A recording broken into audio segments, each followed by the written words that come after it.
What's up, everybody? Welcome back to Locked Up 365. If you're new to my channel and you like all jail related content, go ahead, hit that subscribe button, turn on your notification bell so you can be notified soon as a video touches down. Alright, so the first thing I do want to say is I'm not trying to glorify any way, shape, or form. I was a drug addict at the time and I was in a bad way, and that's when I really started going downhill. And I am going to be doing a life story so everybody can see the progression of what drugs will do to you. All the way from having a house, all the way to homelessness, jail, everything else that comes with being a drug addict. Alright, so the first thing I'm going to start off with, I was living with my mother, and she was like the biggest enabler ever. Like, she literally would give me gift cards to go give them to the D-boys or go sell them to get what I needed, whatever. Like, she was my biggest enabler, like, throughout most of my addiction. Like, especially, like, the hard years of my addiction. Alright, so once my habit became so expensive that she didn't want to keep forking over money every single day, then I had to go to any means necessary, is what I thought in my brain, because I thought, at the time, I thought like I was dying. Like, I would wake up at 8 a.m. just pouring sweat, I'm sick, I don't feel good, so literally I would do anything just for that to go away. And that's what drug addicts go through when they're withdrawing. Like, it is horrible. It's horrible. It ain't something that will just go away in like an hour or two. It actually intensifies the longer you go. So, you know, it usually takes 3 or 4 really, really hard days to get through the withdrawals, but you're still withdrawing up to 2 weeks. The worst thing for me was I would get body aches so bad, like it was just excruciating. So anyway, I would sell these gift cards to people all the time because she would buy them for me. So, but usually, like, if you go to the store and buy a Visa gift card, they get you like you'll have your regular receipt and you'll have like a little bitty receipt that's got like a confirmation code on there. And you can match that number to the gift card. So they don't necessarily have to call each card, like, because I would sometimes go down there with 4 or 5 cards for $50 a piece, so they could just match them numbers and see that it was actually purchased. Alright, so I had a couple gift cards that didn't have no money on them. I don't even remember how I got them. I think I grabbed them because I was supposed to put money on them, and I just ended up not doing it. So I ended up with a few gift cards that didn't have no money on them. They were still in the package. So I called somebody that I know that, you know, used to buy them, and I told them, hey, you want to buy these 2 gift cards? And I was selling them gift cards on a daily basis almost. So it wasn't nothing for me to pop up with $200 worth of gift cards, and they're only giving me $100 for $200 worth. So, you know, they were doing the 50%. So if somebody's doing that and you're buying these gift cards, you're coming out way ahead. You know, you could pay your bills with that. You could go to the grocery store with that. So since I've dealt with them on a daily basis, it wasn't out of the ordinary for me to call and say, hey, I have 2 $50 Visa gift cards. Can you meet me out, or can I come over?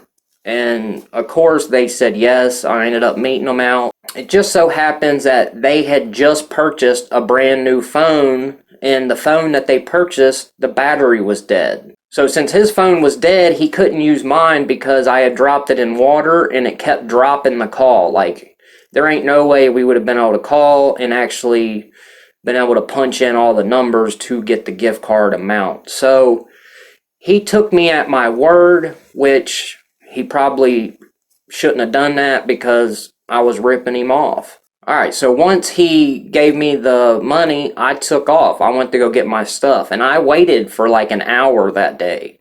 Like, once I got closer to home, I was swerving a little bit. A couple people had called the cops on me for swerving. and I almost missed the exit, and I swerved so hard that it busted the bead off the back tire. So when I got to the red light and I went to take off the exit, I had a flat tire, so I had to pull over. Now, once I pulled over, I sat there for a minute and got my wits about me, and I was like, okay, I got to get out and change this tire. So I got out, I got all the stuff out, I started changing the tire, and all of a sudden I just hear like a psh. That sound was the guy that I ripped off. He had an old Bronco with like the old shift up lever, and he didn't know where I lived, but he knew what exit I lived off of. And he took a chance and came over, and there I am on the side of the road. And that was him pulling up behind me, slamming that Bronco into gear. And I was so out of it at the time, I actually looked over at him and looked back at the tire, and it took a few seconds for my brain to even realize like who he was. So once I realized who he was, then like instant adrenaline kicked in, because I've known this dude for 20 years. I know his whole family. Like, it was a bad situation. I was like 130 pounds wet, like I was just in bad shape, malnourished, just not taking care of myself. So I got up and backpedaled around the car a few times, trying to talk sense into him, like, we'll go get the money. I just don't want the cops to show up, yada, yada, yada. Like, help me change this tire. You can follow me back to the house. And he wasn't having no part of it.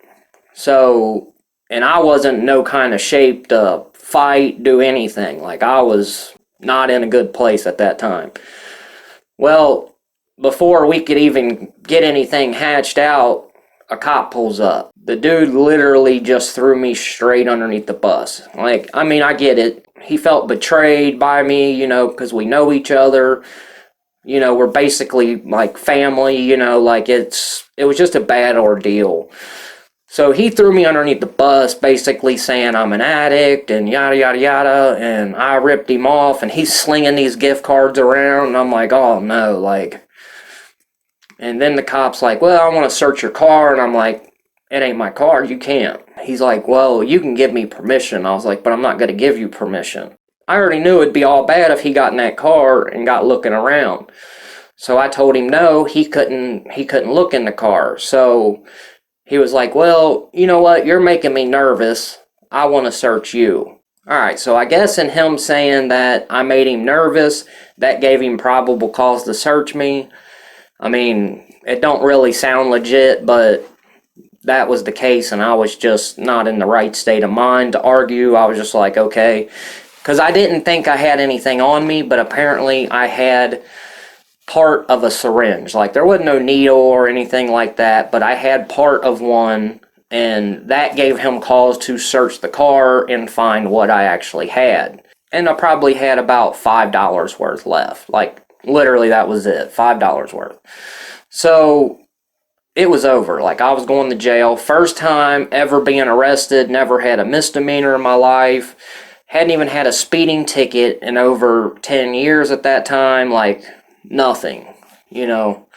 Normal person that just ended up getting hooked on the wrong thing. Went down the wrong road. So I went to jail, and since it was my first felony and I had never been in trouble before, I did stay all night. I went and seen the judge the next morning, and they released me on a $5,000 signature bond.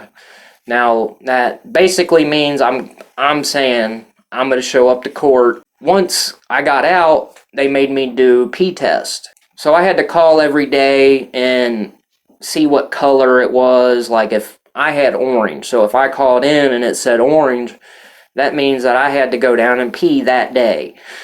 So I did it once, and I told them, like, I'm gonna fail.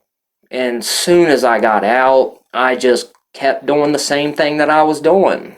But I went and took the first P test, and I told them that I was gonna fail, and they're like, well, that's fine as long as your levels go down. So I knew I couldn't take another one before court. I just quit calling, and I did go to court, but the judge never came out. The prosecutor called me up and was like, do you have a lawyer? Because I did tell them at the jail that I might be able to get a paid lawyer. that I wasn't for sure, and they were like, well, okay, just go to court, and if you can get one, he'll show up. If not, tell him you need a public defender. And I was like, okay. So once I went there, the prosecutor called me up and was like, where's your paid lawyer? And I was like, I couldn't get one. She's like, well, this is a very serious case.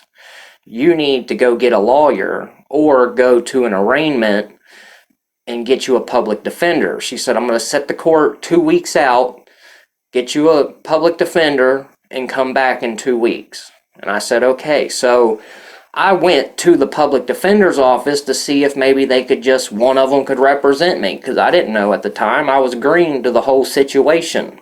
So I went there and they pulled my name up, and the woman said, well, you have a warrant for your arrest. Did you miss court? And I was like, well, no, I just left court 20 minutes ago. And she was like, well, you've had a warrant out since last week. I quit calling on them drug tests. So I had a warrant for my arrest before I even went to court. And I showed up to court, but the judge never actually got to read my case. So now when I was at the public defenders, they said, dot your I's, cross your T's, go to the arraignment, and they're going to arrest you right there on the spot, and they'll get you a public defender, and we'll get you back out. You'll probably be in jail a few months, waiting to be indicted, then you'll have to get a court date. I was in jail like 10 hours, and I was asleep the whole time. So I was like, oh, heck no, I can't go to jail. So in my head, I'm like, screw it. I just didn't go back to court. I mean, I was already wanted, right? So I didn't realize that me not showing up to court, that violated me even further, and they hit me with bail jumping. So since I was on the run when they indicted me and I wasn't in jail, they trumped up all my charges. So I got hit with the bail jumping, I got hit with the possession, and I got hit with wanton endangerment of a police officer. So instead of looking at 1 to 3, I was looking at 13 years by not showing up to court. Like, that's just how fast stuff can spiral out of control. That's all I have for today. If anybody would like to follow me on Instagram, Facebook, or if you would like to check out the Locked Up 365 merchandise, I'm going to leave the links in the description below. Thanks for watching Locked Up 365.